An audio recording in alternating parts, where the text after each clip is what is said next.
Welcome to this week's episode of Washington in Focus. I am your host, TJ Martinell, and here with me is Curly Johnson. And so last week, the Washington State Senate adopted a new rule restricting credentialed members of the media from accessing the wings in the legislative building. And now they're deciding what reporters are considered credentialed or not for the purpose of having access to legislative members. So Curly, tell me a little bit about what transpired this week. Yeah, interesting.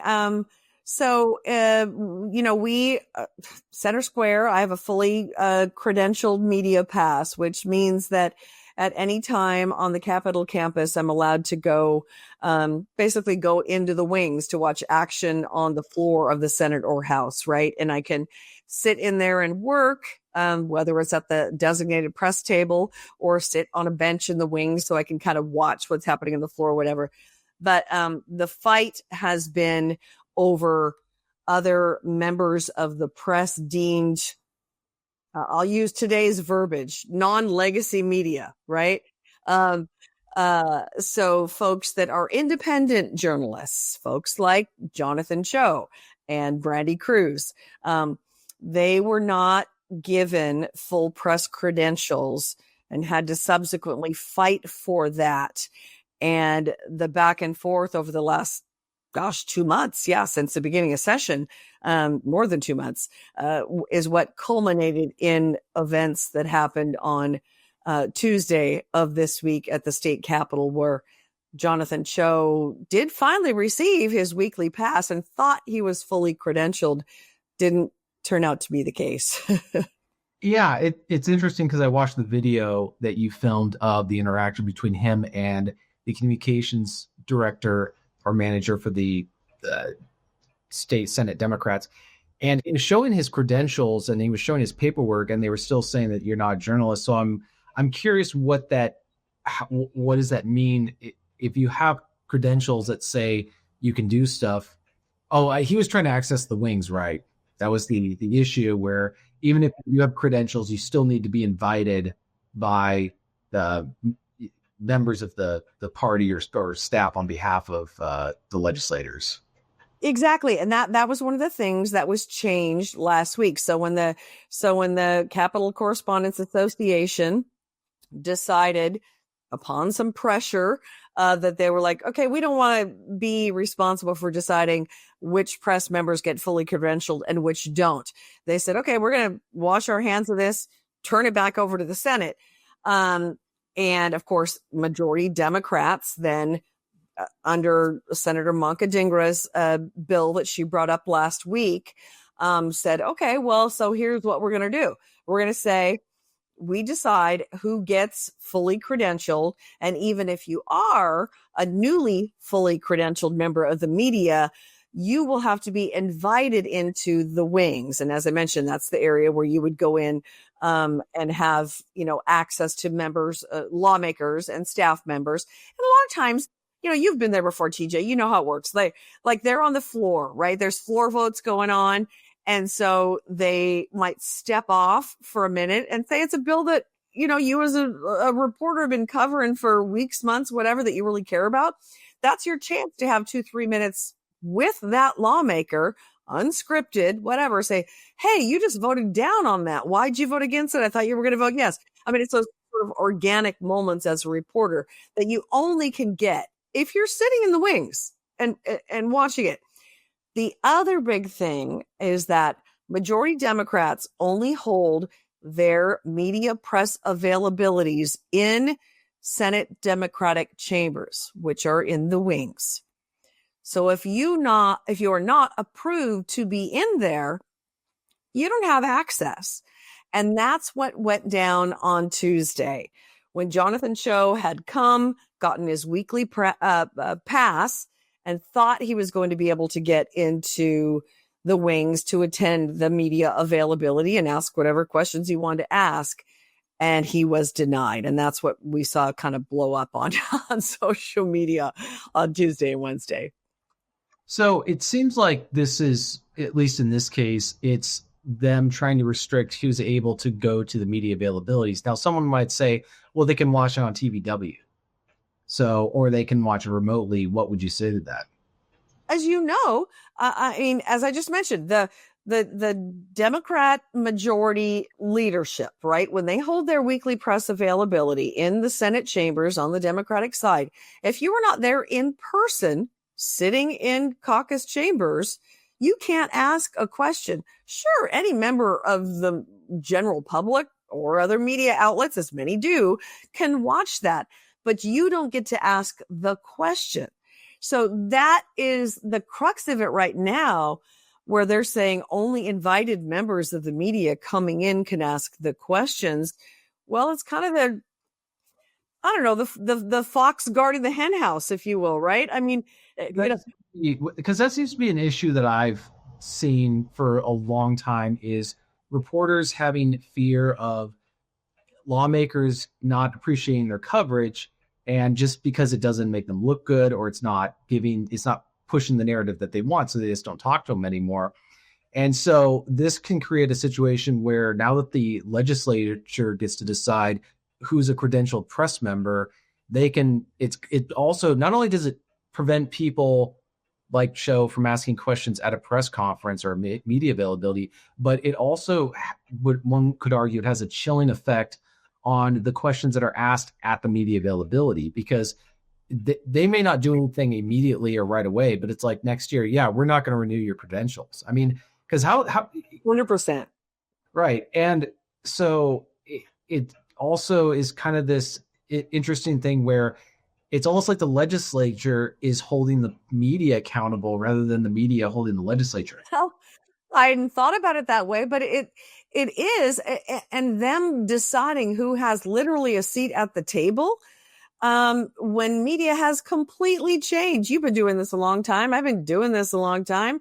For them to decide, who's legitimate press, if you will, and fully credentialed press to have a seat at the table and have the privilege of getting to ask the hard questions. That's a real issue. Now, granted, not every podcaster and everybody that's got, their own independent media outlet, whatever, should be allowed. There does need to be discretion, and there does need to be some vetting of, who is considered legitimate media. But I would argue somebody like Jonathan Choe with Discovery Institute and Newsmax, and he's on Fox News all the time, and everything he's doing, for crying out loud. If you look at the number of even if you just look at like followers that this guy's got, and then look at what he's writing on, hugely important policy issues about homelessness and holding government accountable.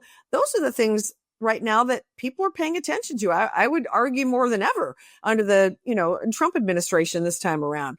And so those are the hard questions that can't be asked if you don't have a seat at the table. And that's the problem. It would seem like one of the issues also is, if I was in the legislature and I was trying to decide what kind of press I wanted credentialed, one of the biggest questions would be, are they behaving themselves? Are they asking appropriate questions? Are they being inflammatory? And are they creating a disturbance by their presence there? Because if you have somebody who's showing up and they're asking questions and they're not getting in people's way, and also it's not like they have so many media people now that they don't have enough room. This isn't like a permit for like a parking spot at a trailhead, because there's like the number of media at the Capitol has already shrunk significantly. So it's not that.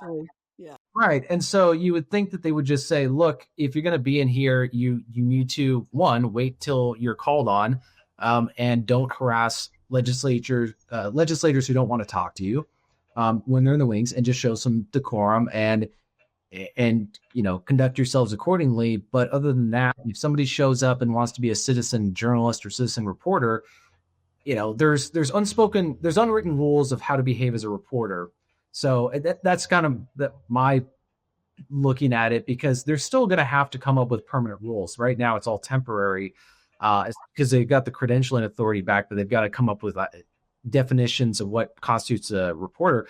And it's going to be interesting because they're going to have a consistent definition that applies to everybody. And if they start picking and choosing who gets to talk to them and who doesn't based on their coverage, I don't know the laws on that, but that could definitely lead to some sort of a complaint legally or ethically. No question of that. And yes, the decorum thing is what was brought up on Tuesday. Jonathan Choe, his shtick, anybody who's, watched any of his stuff, he shows up with he's got the iPhone, on the thing and in your face. And so he's going to record everything that's happening. They don't like that. They're not used to being pushed. And so there was a lot of resistance there. But ultimately, the folks on the Senate side, the Democratic communications folks, basically told him, Choe, you're not a legitimate reporter. When he's showing him his credentials, he's like, I don't know what you think a legitimate reporter is, but I'm the Seattle bureau guy for Newsmax and Discovery Institute. And he's on Fox News all the time. And as I mentioned earlier, but them deciding I think that's the biggest thing for me. At the Center Square, we try really, really hard to be so balanced in our coverage and spend as much time looking at folks, on either side of an issue. In this case, if they are deciding, if you've got Senate Democrats and later the House are going to make a decision, those are also controlled by the majority Democrats. They're deciding what constitutes a legitimate journalist. We're in such a gray area now because of all the new media and all the independent journalists. Things are not the way they were even 5 years ago. It's changed so dramatically. I think the biggest fear that any person who's an advocate of free speech or freedom of the press is that the fundamental thing is that the First Amendment doesn't distinguish between private citizens who are non-journalists and journalists themselves. Also, giving the legislature, which has not had this power for 50 years. So none of these people have ever experienced this kind of power over the press before. And you give it to them, and one could argue that it's almost like giving them the one ring of power from Lord of the Rings, to where they start applying that same, they don't realize that once they leave the Capitol building, they no longer get to decide who's credentialed or not. But imagine what happens when you start having these media events where in public places where they start barring people because they don't deem them credentialed, and they start saying that you have to be credentialed in order to go to a public meeting or have public access to this, that. And we've seen that with Jonathan Choe. I think it was in King County where he was barred from going to a public event. Or you just see them no longer do public media availabilities. It's all done in private, behind closed doors. And so you have government officials meeting with approved media in secret. That this is something out of the Soviet Union. Well, and we already have. There are outlets that are already tied, funded by the legislature. Well, that raises another question is, now you've got media that is state-sponsored or state-funded, and that raises a whole bunch of other questions. And there's been proposals for the government to, in this current legislative session, to fund media stuff, and it really gets to the point where there's this blurring of the separation between the state and the press, to where the press becomes a functioning extension of the state, and any outlet that isn't directly or indirectly controlled by the state is deemed to be not legitimate. And TJ, as you said, we're already at such a dramatic reduction in members of the media covering the legislative session. And when we're already at a point where we have the majority now in control of deciding who is and who is not a legitimate member of the press, that determines who gets in to cover their media availability and ask any questions. You've got some serious First Amendment issues there. So this is not over by any stretch of the imagination.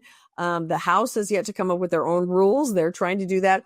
And you've got, Republicans in the great minority, but, trying to push back on this and say, we've got real problems. Who are you to say this is not a legitimate member of the press and a journalist who should have access to, ask those hard questions? And, I'm glad to be there in the middle of it. It has been fascinating to watch the last, since the beginning of the session, how this is all unfolded, but this is definitely not over. And this is going to be one of the big, big takeaways from this session, really, from my media insider perspective anyway. Well, we will be certain to keep an eye on this as things change. So listeners can keep up with this and other episodes at thecentersquare.com. I'm your host, TJ Martinell. Thanks for listening.